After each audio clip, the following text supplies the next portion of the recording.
qualities of Gnan, wisdom.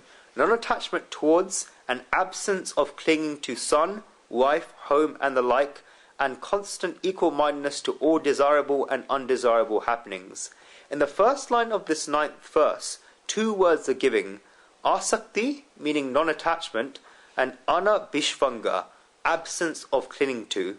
In the second line of this 9th verse, it is said that putra adan nigranishu, son, wife, home, and the like, which applies to both the words in the first line, asaktihi, non-attachment, and anabhishvanga, absence of clinging to.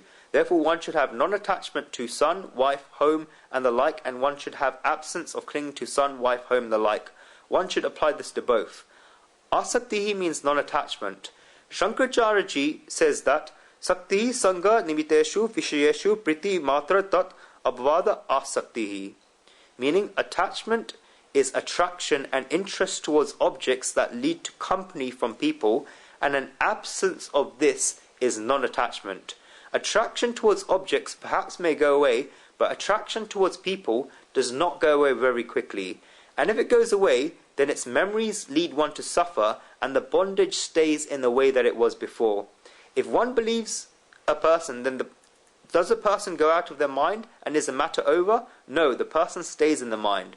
When you leave an object, then it's very easy for the majority of people. Some people cannot even leave objects, and that's a different matter, but to leave people is very difficult. First of all, it is difficult to love people, it is difficult to tie relationships with people, and if relations are tied with people, then it's difficult to leave them.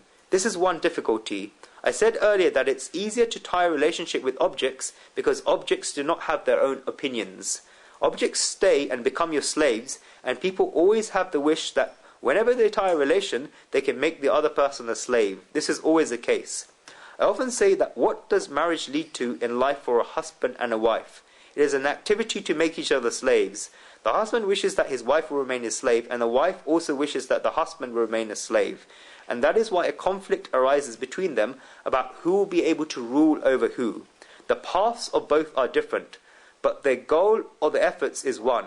A man is aggressive and a man is a little dominant. Therefore, the root of a man is to make efforts by making noise. The man says that, do you not know? Do you not understand? The husband makes such efforts to make his wife bow down.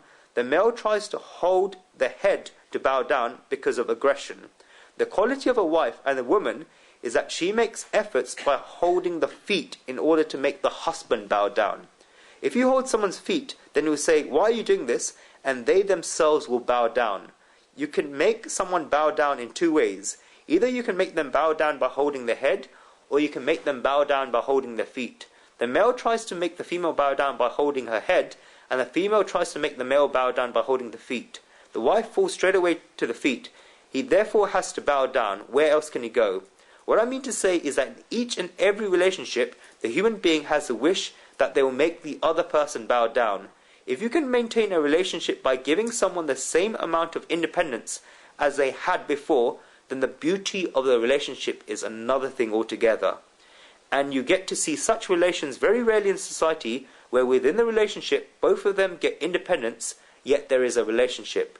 Both of them have their individuality, and that individuality is respected by both the parties. Then it can be any type of relationship, be it brother and sister, husband and wife, friend and friend, a guru and a pupil, a business and a customer, boss and his worker, or any other relation that there can be. No matter what, each party's individuality must be respected. This is what happens on the majority of occasions. There is peace in relationships with objects because objects do not oppose people, objects do not show their own opinions. Not only that, but the reason why a person gets peace in tying relationships with objects is that there is no difficulty in breaking relations with objects.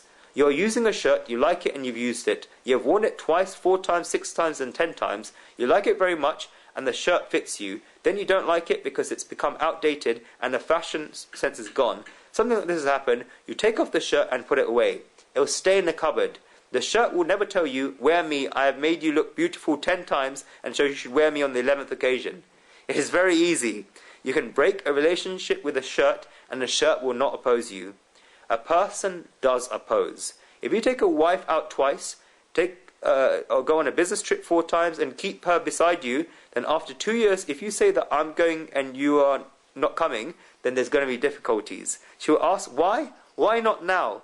Does a shirt say this? For that matter, does any object say this? No. That is why a lot of people are very alert and do not let these difficulties happen from behind. There is no peace in relationships with objects.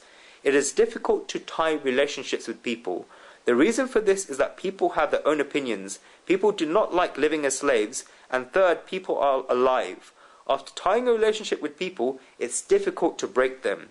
The person has 2 eyes, and so many things get remembered, and some pain is left. No matter how much efforts we make, and we've done everything, some pain is left when the relationship is broken. That is because the relationship advanced further, because there must have been some good moments, because of which the relationship advanced further.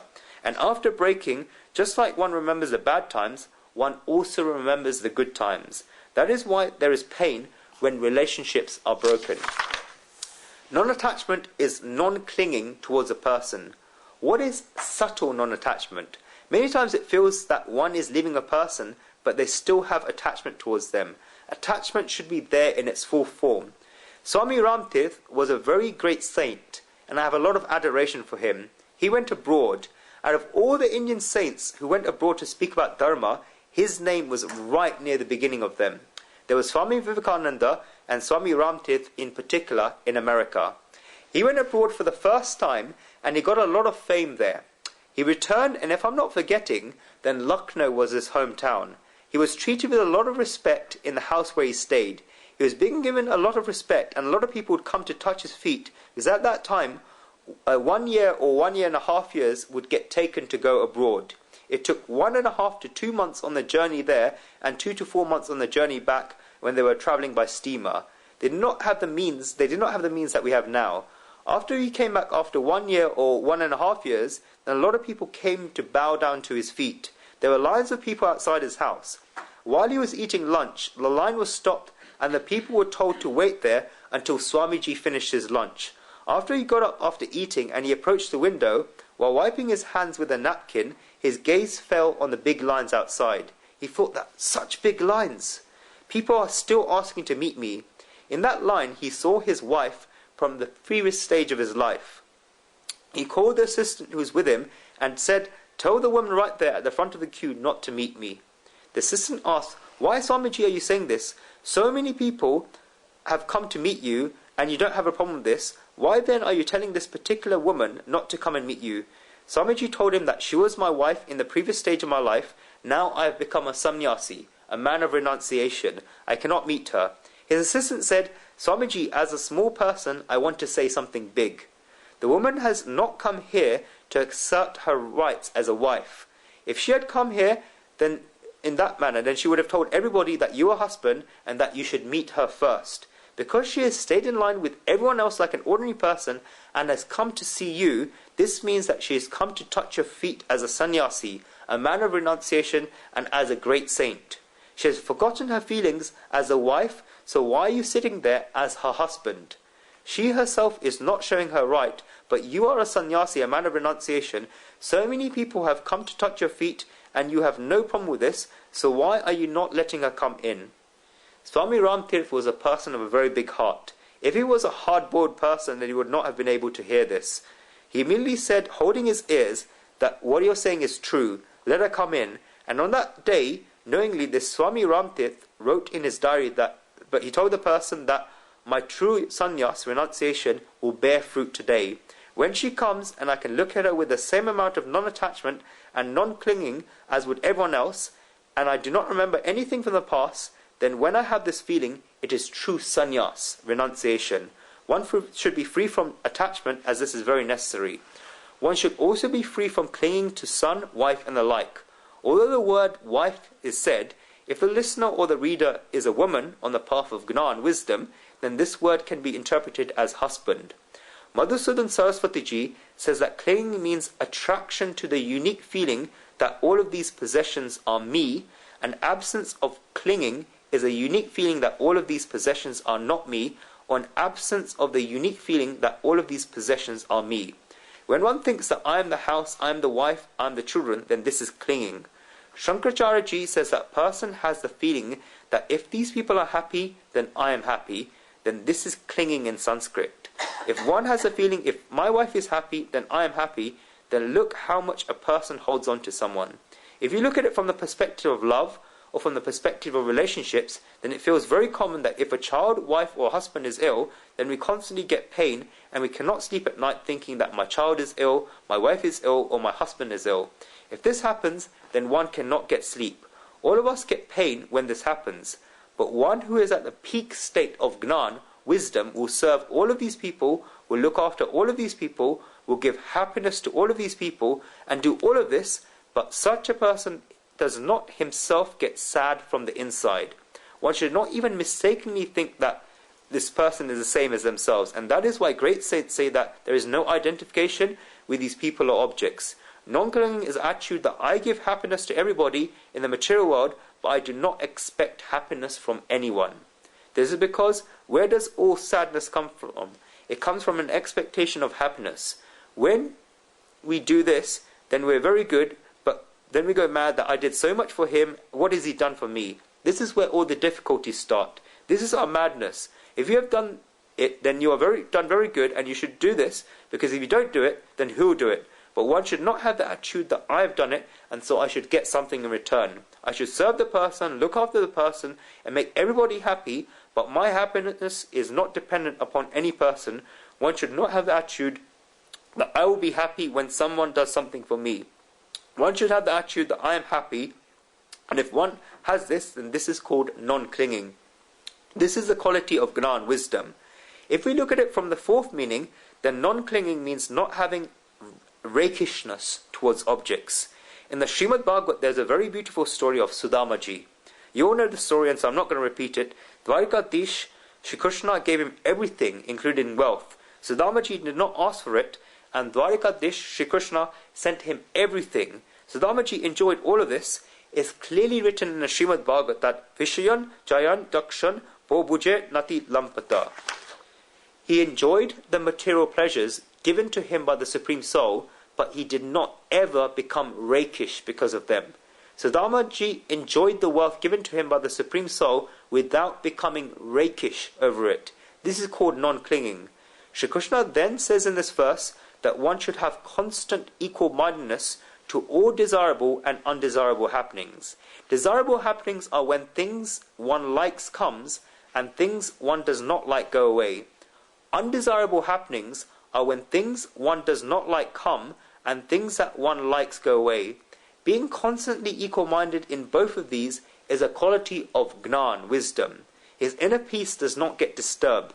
He goes beyond dualities. This is a quality of Gnan, wisdom. You have heard a very famous example during my discourses that the wife of Eknath Maharajji was very argumentative. The great Maharashtra saint Eknathji would keep performing bhakti devotion, and his wife would not believe in anything. Over and over again, he would have to explain to her, and still Eknathji would say that, Lord, you've given me a lot of grace for giving me such an argumentative wife. I'm performing bhakti and devotion, and I'm explaining bhakti devotion to her, and as a result of this, Lord, I say your name over and over again. I thank you a lot. And on the other side, Namdev Ji's wife was very loving and was perfect in every way. Namdev Ji said, Lord, you've given me a lot of grace. I have a loving wife, and when I perform service and worship, then she prepares everything. I have no worries. I thank you a lot. One found a very nice wife and thanked God a lot, and one found an argumentative wife and also thanked God a lot. And Narsi Mehta's wife died when they were a very young age, and Narsi Mehta said that, Valuthayu Pagni Jagjat Sukhe Gopal. Whatever happened for a good reason, and I'm free from worldly clutter. I can peacefully worship Lord Krishna. And Narsi Mehta loved his wife, by the way. It's not as if he did not love her. A lot of great saints have this attitude. That is why Shri Krishna says that one should be constantly equal-minded to all desirable and undesirable happenings. Saints said that, Lord, whatever is there is very nice. In short, what this quality means is that one should have no complaints in life. In order to be constantly equal-minded in all desirable and undesirable happenings, one should have no complaints in life.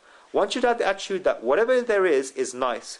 For the many people who cannot keep their minds calm, I'll give them an experiment. When anybody asks you how you are, then never make a face as if you've been burnt. People normally reply by saying that, look at the state of the world. One should never say this. When anybody asks you how you are, they immediately answer in return that I am in anand, bliss.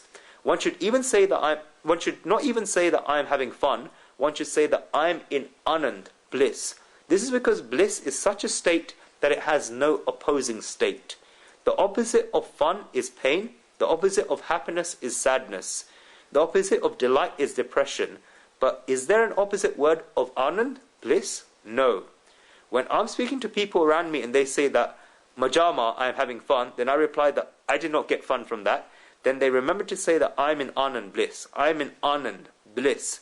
That is why one should say that I am in anand, bliss. And the word anand, bliss is such that if one feels it and experiences it, then one will immediately begin to get anand, bliss.